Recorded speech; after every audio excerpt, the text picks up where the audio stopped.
ಆತ್ಮೀಯರೇ ಎಲ್ಲರಿಗೂ ನಮಸ್ಕಾರಗಳು. 2023-24ನೇ ಒಂದು SSLC ವಾರ್ಷಿಕ ಪರೀಕ್ಷೆಗೆ ಸಂಬಂಧಿಸಿದಂತೆ ಒಂದು ಅಪ್ಡೇಟ್ ಮಾಹಿತಿ ಇದೆ. ಸೊ ಆತ್ಮೀಯರೇ, ಈಗಾಗಲೇ ನೀವು ಈ ಒಂದು ವಾರ್ಷಿಕ ಪರೀಕ್ಷೆಯನ್ನು ಬರೆದಿದ್ದೀರಿ ಹಾಗೂ ಎಲ್ಲ ವಿದ್ಯಾರ್ಥಿಗಳು ತಮ್ಮ ಒಂದು ರಿಸಲ್ಟ್ಗಾಗಿ, ತಮ್ಮ ಒಂದು ಫಲಿತಾಂಶಕ್ಕಾಗಿ ನೀವು ವೇಟನ್ನು ಮಾಡ್ತಾ ಇದ್ದೀರಿ. ಸೊ ಆತ್ಮೀಯ ವಿದ್ಯಾರ್ಥಿಗಳೇ, ನಿಮ್ಮ ಒಂದು ಫಲಿತಾಂಶದ ದಿನವೂ ಬಹಳಷ್ಟು ಸನಿಹ ಬರ್ತಾ ಇದೆ. ನಿಮ್ಮ ಒಂದು ಎಕ್ಸಾಮ್ದು ರಿಸಲ್ಟ್ ಏನಿದೆ, ಡಿಕ್ಲರೇಷನ್ ಡೇಟ್ ಕೂಡ ಭಾಳ ಸಮೀಪ ಬರ್ತಾ ಇದೆ. ಹೇಗೆ ಅಂದರೆ, ಈಗಾಗಲೇ ಕರ್ನಾಟಕದ ಎಲ್ಲ ಜಿಲ್ಲೆಗಳಲ್ಲಿ ಏನಾಗಿದೆ, ಪೇಪರ್ ವ್ಯಾಲ್ಯುವೇಷನ್ಸ್ ಕಂಪ್ಲೀಟ್ ಆಗಿದೆ. ಈ ಒಂದು ಪೇಪರ್ ವ್ಯಾಲ್ಯುವೇಷನ್ಸ್ ಅಂತ ಬಂದಾಗ ಇಲ್ಲಿ ಒಂದು ಜಿಲ್ಲೆಯ ಒಂದು ಉತ್ತರ ಪತ್ರಿಕೆಗಳನ್ನು, ಆನ್ಸರ್ ಶೀಟ್ಸನ್ನು ಮತ್ತೊಂದು ಜಿಲ್ಲೆಗೆ ಕಳಿಸ್ತಾರೆ ಈ ವ್ಯಾಲ್ಯುವೇಷನ್ಗಾಗಿ. ಎಕ್ಸಾಂಪಲ್ಗಾಗಿ ತುಮಕೂರು ಪೇಪರ್ಸ್ ಏನಿರುತ್ತೆ, ತುಮಕೂರು ಜಿಲ್ಲೆಯ ಒಂದು ಆನ್ಸರ್ ಶೀಟ್ಸ್ ಏನಿರುತ್ತೆ ಅದನ್ನು ಹಾಸನ ಜಿಲ್ಲೆಗೆ ಕಳಿಸುವಂಥದ್ದು, ಹಾಸನ ಜಿಲ್ಲೆಯ ಒಂದು ಆನ್ಸರ್ ಶೀಟ್ಸನ್ನು ಬೆಂಗಳೂರಿಗೆ ಕಳಿಸುವಂಥದ್ದು, ಬೆಂಗಳೂರಿನ ಆನ್ಸರ್ ಶೀಟ್ಸನ್ನು ಧಾರವಾಡಕ್ಕೆ ಕಳಿಸುವಂಥದ್ದು, ಧಾರವಾಡಿನ ಆನ್ಸರ್ ಶೀಟ್ಸನ್ನು ಗುಲ್ಬರ್ಗ. ಈ ರೀತಿ ಒಂದು ಜಿಲ್ಲೆಯ ಉತ್ತರ ಪತ್ರಿಕೆಗಳನ್ನು, ಆನ್ಸರ್ ಶೀಟ್ಸ್ಗಳನ್ನು ಈ ವ್ಯಾಲ್ಯುವೇಷನ್ಗಾಗಿ ಮತ್ತೊಂದು ಜಿಲ್ಲೆಗೆ ಕಳಿಸಿರ್ತಾರೆ.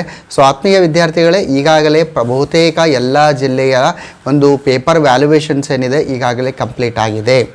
ಜೊತೆಯಲ್ಲಿ ಈಗ ಪೇಪರ್ ವ್ಯಾಲ್ಯುವೇಷನ್ ಕಂಪ್ಲೀಟ್ ಆಗಿದೆ. ವ್ಯಾಲ್ಯುವೇಷನ್ ಅಂದಾಗ ಕೇವಲ ನಿಮ್ಮ ಆನ್ಸರ್ ಶೀಟ್ಸ್ ವ್ಯಾಲ್ಯುವೇಷನ್ ಆಗೋದಿಲ್ಲ, ಜೊತೆಯಲ್ಲಿ ನೀವು ಎಷ್ಟು ಅಂಕಗಳನ್ನು ಪಡೆದಿದ್ದೀರಿ ಅದನ್ನು ಆನ್ಲೈನ್ನಲ್ಲಿ ನಮೂದಿಸ್ತಾರೆ, ಆನ್ಲೈನ್ನಲ್ಲಿ ಅಪ್ಲೋಡ್ ಮಾಡ್ತಾರೆ. ಇಂಡೈರೆಕ್ಟಾಗಿ ನಿಮ್ಮ ಒಂದು ಮಾರ್ಕ್ಸ್ ಕಾರ್ಡ್ ಕೂಡ ಇಲ್ಲಿ ಪ್ರಿಪರೇಷನ್ ಆಗಿರ್ತದೆ.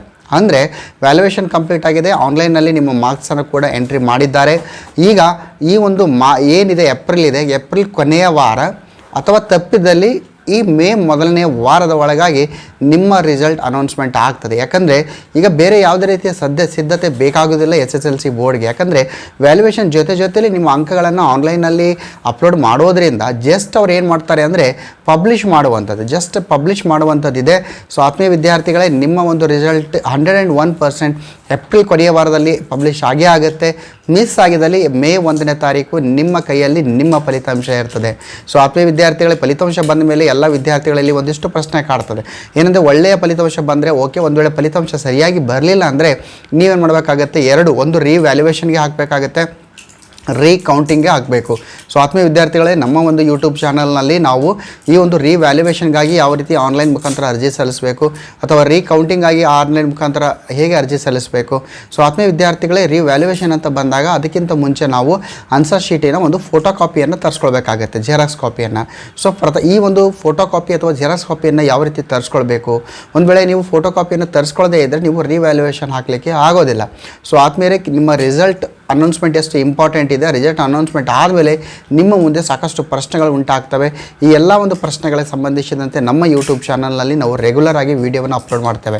ಫೋಟೋ ಕಾಪಿ ಪಡೆಯುವಂಥದ್ದು ಇರ್ಬೋದು, ರಿವ್ಯಾಲ್ಯುವೇಷನ್ ಇರ್ಬೋದು, ರೀಕೌಂಟಿಂಗ್ ಇರ್ಬೋದು. ಇದಾದಮೇಲೆ ನಿಮಗೆ ಎಕ್ಸಾಮ್ 2 ಮತ್ತು ಎಕ್ಸಾಮ್ 3 ಕೂಡ ನಡೀತದೆ. ನಿಮ್ಮ ರಿಸಲ್ಟ್ ಇಂಪ್ರೂವ್ಮೆಂಟ್ ಕೂಡ ಮಾಡ್ಬೋದು. ರಿಸಲ್ಟ್ ಬಂದಿದೆ, ಇನ್ನು ಹೆಚ್ಚಿನ ಅಂಕ ನೀವು ಪಡಿಬೇಕಾದರೆ ಇಂಪ್ರೂವ್ಮೆಂಟ್ ಮಾಡ್ಕೊಳ್ಬೋದು. ಅದಕ್ಕೆ ಹೇಗೆ ಅರ್ಜಿಯನ್ನು ಸಲ್ಲಿಸಬೇಕು, ಏನೆಲ್ಲ ದಾಖಲೆಗಳು ಬೇಕು. ಸೊ ಆತ್ಮೀಯ ವಿದ್ಯಾರ್ಥಿಗಳೇ, ನಿಮ್ಮೊಂದಿಗೆ ನಿರಂತರವಾಗಿ ನಮ್ಮ ಒಂದು ಯೂಟ್ಯೂಬ್ ಚಾನಲ್ ಇರ್ತದೆ ಅಂತ ಹೇಳ್ತಾ, ಹಾಗೂ ಈ ಒಂದು ಯೂಟ್ಯೂಬ್ ಚಾನಲ್ ನಿಮಗೆ ಉಪಯೋಗವಾಗ್ತಾ ಇದ್ದರೆ, ನಮ್ಮ ನೋಟಿಫಿಕೇಷನ್ ನಿಮಗೆ ರೀಚ್ ಆಗಬೇಕಾದ್ರೆ ನಮ್ಮ ಚಾನಲನ್ನು ಸಬ್ಸ್ಕ್ರೈಬ್ ಮಾಡಿ ಅಂತ ಹೇಳ್ತಾ, ಜೈ ಹಿಂದ್, ವಂದೇ ಮಾತರಂ.